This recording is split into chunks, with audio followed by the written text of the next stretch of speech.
वालेकुम dear students. तो आज हम उसी सेशन को कंटिन्यू करेंगे और इंग्लिश का जो हमारे पास 20% है उसमें पहला टॉपिक हमने पढ़ा था how to form plurals from singular. तो आज हम पढ़ेंगे कि मैस्कुलाइन से फेमिनाइन कैसे बनाते हैं। ठीक है, इंग्लिश के कवानीन क्या हैं। तो सबसे पहले आप ये चीज़ याद रखें कि मैस्कुलाइन का मतलब होता है मुज़क्किर। ठीक है, मुज़क्किर यानी मर्द के रिलेटेड चीज़ें होती हैं, और मोनिस ठीक है फेमिनाइन का मतलब होता है। तो हम आज सीखेंगे कि हम मुज़क्किर से मोनिस इंग्लिश में कैसे बनाते हैं। तो इसका जो पहला रूल है हमारे पास, क्योंकि हम रूल्स को फॉलो करते हैं तो बड़ी आसानी से चीज़ें कर लेंगे। तो हमारे पास पहला रूल जो है वो ये है कि हम एड ESS, जब भी हम किसी वर्ड के साथ ESS मिलाते हैं तो वो ऑटोमेटिकली मुज़क्किर से मोनिस बन जाता है। जब भी हम किसी वर्ड के साथ ESS लगाते हैं तो वो मुज़क्किर से मोनिस बन जाता है। देखें कैसे, अगर मैं एक लाइन बनाता हूँ यहाँ पे, और यहाँ पे मैं मैस्कुलाइन और यहाँ पे मैं फेमिनाइन लिखूंगा, तो हमारे पास अगर वर्ड आता है प्रिंस, शहजादा जिसको हम कहते हैं, तो अगर हम इसके साथ ESS लगा दें तो ये हमारा क्या बन जाएगा, फेमिनाइन बन जाएगा, यानी शहजादी। सिंपल से कॉन्सेप्ट्स हैं, इजी चीज़ें हैं ये प्रिंसेस। ठीक है, अच्छा एक और एग्जांपल है हमारे पास लायन। ठीक है, शेर, तो शेरनी को कहते हैं हम लायनेस। यानी एक कानून तो हमारा बन गया कि अगर हमें कभी भी मस्कुलाइन से फेमिनाइन बनाना होगा तो हम ESS लगा लेंगे। इसी तरह एक्टर हो गया, एक्टर का बन जाएगा एक्ट्रेस हो जाएगा, ESS आ जाएगी आखिर में। और हंटर हो गया, ठीक है, तो इसका हो जाएगा हंट्रेस हो जाएगा, और ऐसे ही सारी चीज़ें होंगी। तो ये एक हमारा पहला कानून हो गया कि हम क्या करेंगे, ESS मिलाएंगे तो वो जो है मैस्कुलाइन से फेमिनाइन बन जाएगा। जैसे हम उर्दू में नहीं कहते लड़का, तो ये मिलाते हैं अलिफ की जगह पे लड़की, अलिफ काट के ये लगाते हैं वैसे। अच्छा, तो हमारे पास दूसरा कानून है, सर ESS तो लगाते हैं लेकिन एक और चीज़ इसमें हम याद रखते हैं, अगर कोई वर्ड खत्म होता है OR पर या ER पर, ठीक है, ER पर, ठीक है, कोई अगर वर्ड हमारे पास OR पे खत्म होता है या ER पे खत्म होता है तो उसमें हम सिर्फ ES नहीं बल्कि RESS लगाते हैं। ठीक है, तो वो जो उसका R होगा वो उसमें रहेगा। जैसे अब हम इसको लिखते हैं मैस्कुलाइन, इसको लिखते हैं हम फेमिनाइन। ये चार कॉन्सेप्ट हैं, अगर आपको आ गए तो आपको मैस्कुलाइन फेमिनाइन 5 स्केल की जो टेस्ट है उसके लिए आराम से आ जाएंगे। ठीक है, टेस्ट आसान है तो चीज़ें भी आसान होंगी। जैसे देखें एक्टर, ACTOR, देखेंगे O है तो इस O को आप कर लेंगे कैंसिल, तो ये बन जाएगा ACTRESS, ये RESS।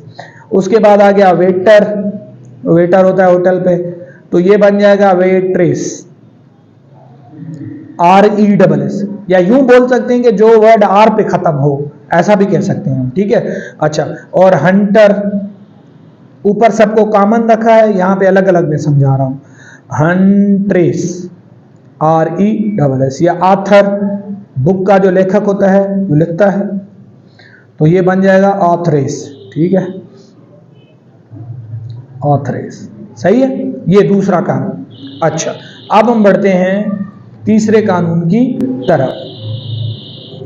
अब तीसरा कानून जो है, यूज डिफरेंट वर्ड्स। इसमें कोई कानून ही नहीं है वैसे, इसमें हम इंटायरली कोई नया लफ्ज आते हैं और उसको उसके फेमिनाइन में लगा देते हैं। अब ज्यादातर ये चीज याद रखें, काम की चीज ये है जो अभी मैं बताने लगा हूं, अगर आपके जो रिलेशंस हैं, जो आपके रिश्ते हैं, जो आपके रिलेशंस हैं, जो आपके रिश्ते हैं, उनके नाम और अल्लाह आपको नेकी दे एनिमल्स के नाम और बर्ड्स के नाम, ये इस कैटेगरी में लाए करते हैं, वो मुकम्मल डिफरेंट उसका फेमिनाइन बनता है। जैसे अगर मैं आपको कहूँ मदर, ये एक रिलेशन का नाम है, एक रिश्ते का नाम है, तो इसका बन जाएगा सॉरी यहाँ पे आ जाएगा फादर और यहाँ पे आ जाएगा मदर।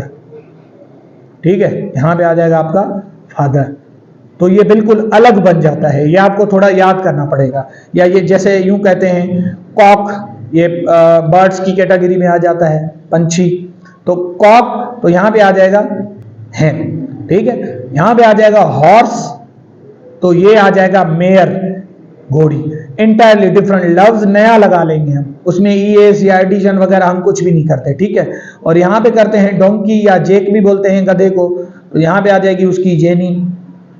ये अलग अलग वर्ड होते हैं। ये कब होते हैं, जब आप किसी रिश्ते का नाम लें, किसी जानवर का या किसी पंछी का। अच्छा, और नो चेंज आखिरी, और आपके मैस्कुलिन फेमिनिन क्लियर, जो 5 स्केल की टेस्ट तक आएंगे। ठीक है, बाकी तो वैसे इसमें और सारी चीजें हैं। ठीक है, मैस्कुलिन फेमिनिन। अब इसमें देखें आप, अब अगर आप आपके पास वर्ड है नो चेंज वाला। अब नो चेंज प्रोफेशन, किसी भी काम के या धंधे के नाम को, जैसे डॉक्टर है ये एक प्रोफेशन है, जैसे स्टूडेंट है ये एक प्रोफेशन है। ठीक है, जैसे इंजीनियर है ये एक प्रोफेशन है, जैसे एक प्रोफेसर है, लेक्चरर है। इन प्रोफेशंस के नाम मैस्कुलिन में भी सेम रहते हैं, फेमिनिन में भी, यानी लड़की के लिए भी लड़के के लिए भी सेम, औरत के लिए भी मर्द के लिए भी सेम। या कोई प्रोफेशन हो या कोई डेजिग्नेशन हो, कोई स्टेट हो। ठीक है, कोई उसने डेजिग्नेशन, कोई खिताब हो उसका। ठीक है, तो अभी हम कहते हैं प्रेसिडेंट, ये खिताब हो गया उसका। ठीक है, तो हम प्रेसिडेंटेस या ऐसा कुछ नहीं कहेंगे। प्रोफेशन का नाम का फेमिनिन जो बनता है वो सेम ही बनता है। जैसे अभी आपको मैं कहूं इंजीनियर, ये एक प्रोफेशन है। ठीक है, जिसका प्रोफेशन होगा उसी हिसाब से कहेंगे ना, तो ये इंजीनियर ही होगा। लड़की भी इंजीनियर होगी, लड़का भी इंजीनियर होगा। लड़की भी प्रेसिडेंट होगी, लड़का भी प्रेसिडेंट होगा। स्टूडेंट, तो लड़की भी स्टूडेंट होगी और लड़का भी स्टूडेंट होगा। लेकिन ये एक काम है। ठीक है, तो 4 चीजें हमने पढ़ी और इन चारों चीजों में हमने देखा कि कैसे हम मास्कुलिन से फेमिनिन बनाते हैं। ठीक है, इसमें आपका नेबर आ जाता है, जो है आपका पड़ोसी आ जाता है, रिलेटिव, पार्टनर ही होता है, डांसर, ऑफिसर ये काम है, ड्राइवर ये काम है, प्रोफेशन है। तो लड़की भी ड्राइवर, लड़का भी ड्राइवर, ऑफिसर, लड़की भी ऑफिसर। अच्छा, लेकिन काम मैंने यहां पे लिखा हुआ है प्रोफेशन, जिसका भी प्रोफेशन होगा उसमें दोनों नाम सेम होंगे। यहाँ पे किसी रिश्ते का नाम, जानवर का नाम, पंछी का नाम, यहाँ पे ये याद करने होते हैं। और जनरली हम ESS लगा देते हैं जनरली, ये कवानीन बन गए हमारे। ठीक है, तो इंशाल्लाह हम जो नेक्स्ट वीडियो बनाएंगे उसमें हम एक टेस्ट निकालेंगे, मैस्कुलिन की भी, फेमिनिन की भी, उसके अलावा सिंगुलर की भी, प्लूरल की भी, जिसमें हम देखेंगे कि बच्चों को कितनी चीजें, कवानीन जो है उसको समझ आ गए। ये इंग्लिश के 20% में से टॉपिक 2 हमारा क्लियर हो गया। और नेक्स्ट वीडियो में हम इंशाल्लाह इंग्लिश का कोई एक और पार्ट डील करेंगे। ये 5 स्केल की टेस्ट के लिए बिल्कुल कंप्लीट कोर्स है, 5 स्केल की टेस्ट के लिए। सो फॉलो करें और इंशाल्लाह नेक्स्ट वीडियो में हम नेक्स्ट टॉपिक के साथ आएंगे। शुक्रिया, और चैनल को सब्सक्राइब करें और दोस्तों के साथ शेयर करें जो तैयारी कर रहे हैं इंशाल्लाह। और नेक्स्ट आगे असिस्टेंट सब इंस्पेक्टर की भी टेस्ट आ रही है, तो हम उसकी भी तैयारी करवाएंगे इंशाल्लाह। Thank you.